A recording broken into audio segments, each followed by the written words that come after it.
Hello guys, welcome to my YouTube channel Sai की दीवानी। आप सभी को ओम साईं राम। आज हम पढ़ेंगे साईं सच्चरित्र का अध्याय 1। इसमें साईं बाबा की गेहूँ पीसने की कथा। श्री साईं सच्चरित्र के अध्याय 1 में गेहूँ पीसने की कथा साईं बाबा की लीलाओं और उनके गहरे दार्शनिक अर्थ को दर्शाती है। जहाँ बाबा केवल गेहूँ नहीं बल्कि भक्तों के पाप, दुख और अहंकार को पीसते थे। यह घटना शिरडी में फैली हैजा महामारी को रोकने के लिए थी और इसी अद्भुत लीला को देखकर लेखक हेमांड पंत को साईं बाबा का जीवन चरित्र लिखने की प्रेरणा मिली थी, जिसमें चक्की के पाठ कर्म और भक्ति के प्रतीक थे और मुठिया ज्ञान का अद्भुत कार्य। एक समय सुबह सुबह साईं बाबा गेहूँ पीसने के लिए चक्की लगाई, जो देखकर गांव वाले हैरान थे। भीड़ में से 4 औरतें साहस करके आगे आईं और बाबा से चक्की छीनकर खुद पीसने लगीं, जबकि बाबा उन्हें डांटते हुए बोले कि यह गेहूँ उधार का नहीं है। महामारी का निवारण। बाबा ने महिलाओं से वह आटा गांव की सीमा पर फेंकने को कहा।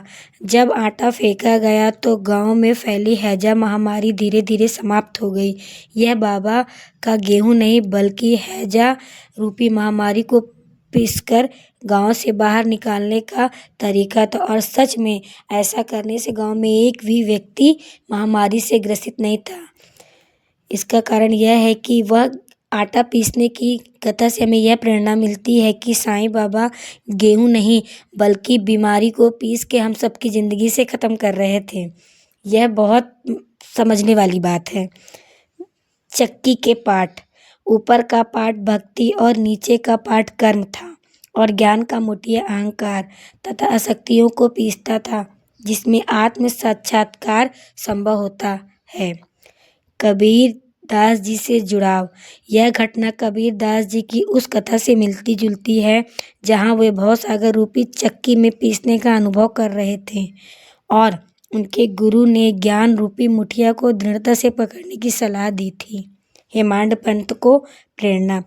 इस चमत्कार को देखकर लेखक हेमांड पंत के मन में बाबा की महिमा का गान करने और उनका जीवन चरित्र लिखने की तीव्र इच्छा जागृत हुई, जिससे श्री साईं चरित्र की रचना का मार्ग प्रशस्त हुआ।